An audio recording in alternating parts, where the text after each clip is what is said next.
What if I told you that one corruption case almost ended the career of Nepal's most powerful female judge? Sushila Karki thought she had seen everything during her rise to Chief Justice, but nothing prepared her for the case that would either destroy her completely or cement her legacy forever. The powerful men involved had billions at stake, and they were willing to do anything to silence her. It was a cold November morning in 2017 when the file landed on Chief Justice Sushila Karki's desk. The case seemed routine at first, another corruption investigation involving government contracts. But as she opened the folder and began reading, her blood ran cold.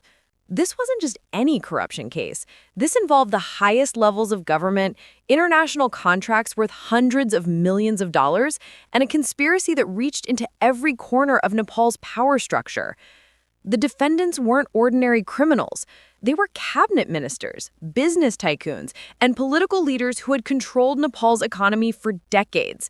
These were people who had never faced real consequences for their actions, who believed they were untouchable, and who had the resources to destroy anyone who threatened them. Sushila had handled high-profile cases before, but something about this one felt different.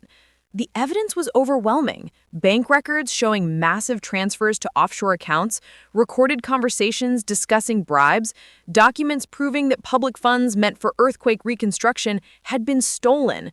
It was the kind of case that could change everything if she had the courage to pursue it. But courage came with a price she was about to discover. The first warning came that same evening. A black SUV followed her home from the courthouse, staying exactly 3 cars behind, but never losing sight of her. When she pulled into her driveway, the vehicle slowed down, the tinted windows rolled down slightly, and then it disappeared into the night. The message was clear. They knew where she lived. The second warning was more direct. Her secretary handed her a note that had been slipped under her office door overnight. No signature, no letterhead, just 8 words that made her hands tremble. Drop the case or face the consequences. But Sushila Karki hadn't become Chief Justice by backing down from threats. She had built her entire career on the principle that justice was blind to wealth, blind to power, and certainly blind to intimidation. What she didn't know was that her enemies had been planning this moment for months. Wait until you hear what they did next. Their plan to destroy her was more calculated and vicious than anything you can imagine. Within 48 hours of taking on the case, Sushila's wife became a nightmare. The attacks started on multiple fronts simultaneously, as if they had been coordinated by a war room of lawyers, politicians, and media manipulators. First came the media assault. Suddenly, newspapers that had praised her judicial record were running front-page stories questioning her mental health, her decision-making capacity, and her fitness for office. Television debates featured legal experts who had never criticized her before, now claiming she was overstepping her authority and acting beyond her constitutional powers. The stories were too similar, too coordinated to be coincidental. Someone was feeding talking points to journalists, paying for negative coverage, and orchestrating a campaign to destroy her reputation before she could proceed with the case. But the media attacks were just the beginning. The real pressure came from within the government itself. Phone calls started coming from the Prime Minister's office, suggesting that perhaps this case was too sensitive for the current political climate. Cabinet ministers, who had once treated her with respect, now spoke to her with barely concealed hostility. The most chilling moment came during a routine judicial meeting. As Sushila was leaving the conference room, the finance minister approached her with a smile that didn't reach his eyes. "Chief Justice," he said quietly, "sometimes the greater good requires us to make difficult compromises. I hope you understand that some battles aren't worth fighting." When she asked what he meant, his smile disappeared entirely. "Your daughter studies abroad, doesn't she? London is such a dangerous city these days. So many accidents happen to international students." The threat was subtle but unmistakable. They weren't just coming after her career anymore. They were threatening her family. That night, Sushila called her daughter in London, trying to keep her voice steady as she urged her to be extra careful, to vary her routes to university, to always travel with friends. She couldn't bring herself to explain why, couldn't admit that her pursuit of justice had put her own child in danger. The pressure intensified over the following weeks. Her court staff began acting differently. Some seemed nervous around her, others were clearly avoiding eye contact. She realized that people were being approached, threatened, or bribed to turn against her. The isolation was suffocating. Then came the discovery that changed everything. While reviewing case files late one evening, Sushila found evidence that the corruption network was even larger than she had imagined. The stolen money hadn't just disappeared into private accounts. It had been used to fund political campaigns, bribe judges, and even influence judicial appointments. She was holding proof that Nepal's entire political system was compromised, but she was also holding a death sentence. The next morning, she would make a decision that would either save her country's democracy or destroy her life forever. The breaking point came on a rainy Thursday morning when Sushila arrived at her office to find her computer missing and her filing cabinets broken into. Her secretary was in tears, explaining that security personnel had arrived with official-looking documents claiming they needed to confiscate evidence for a national security review. But Sushila wasn't naive. She had been preparing for this moment since the threats began. All the crucial evidence had been copied and hidden in multiple secure locations. Her enemies thought they had neutralized her, but they had only made her more determined.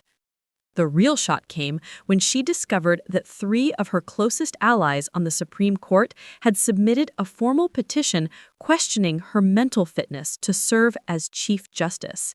The petition, signed by judges she had considered friends, claimed she was suffering from paranoia and making irrational decisions that threatened judicial stability.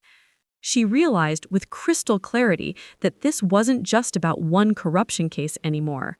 This was a carefully orchestrated coup designed to remove her from power permanently.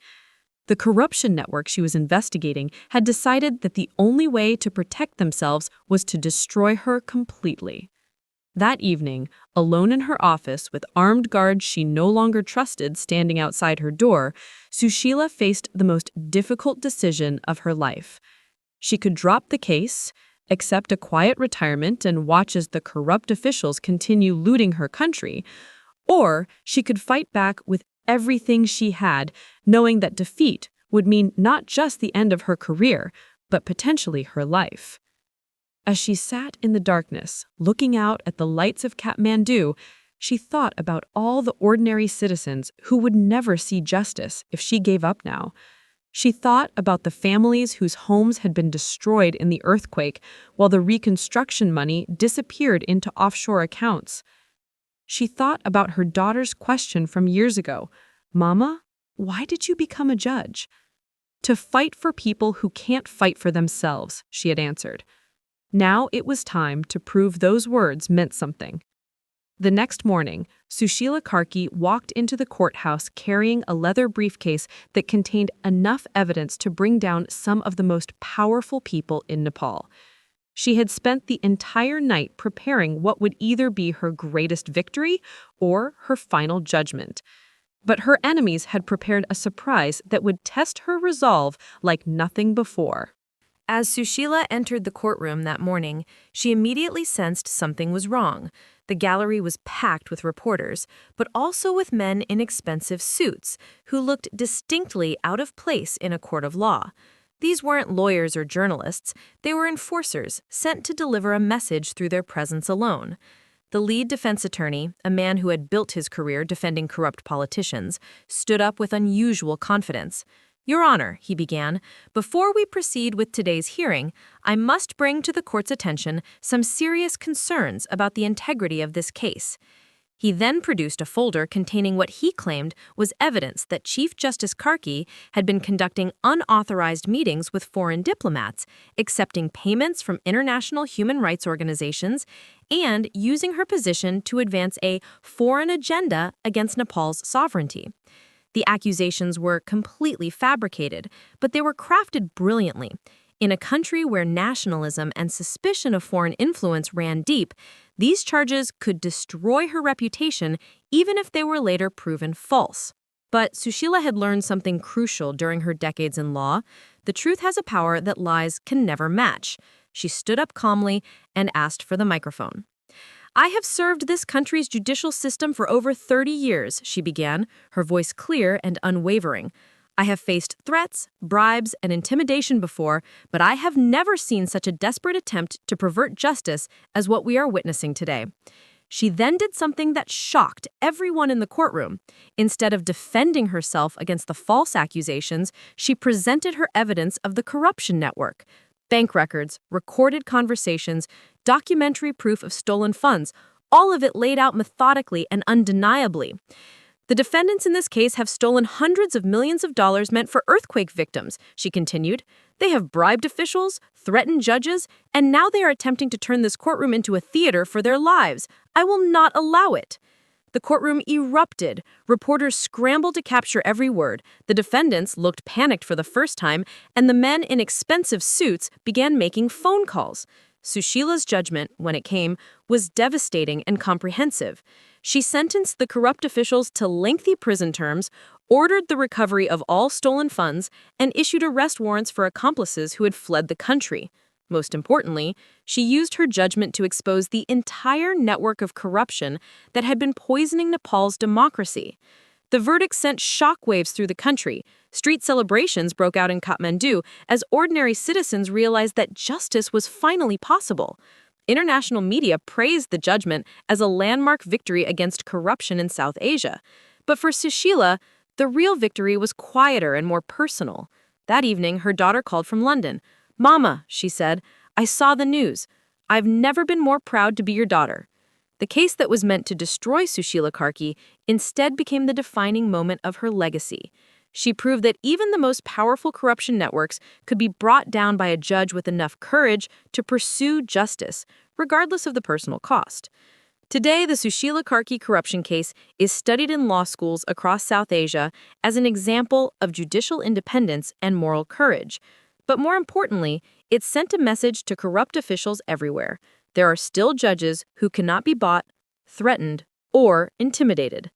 The woman they tried to destroy became stronger than they ever imagined possible, and that, perhaps, is the most dangerous thing a corrupt system can face, a judge who would rather risk everything than compromise her principles.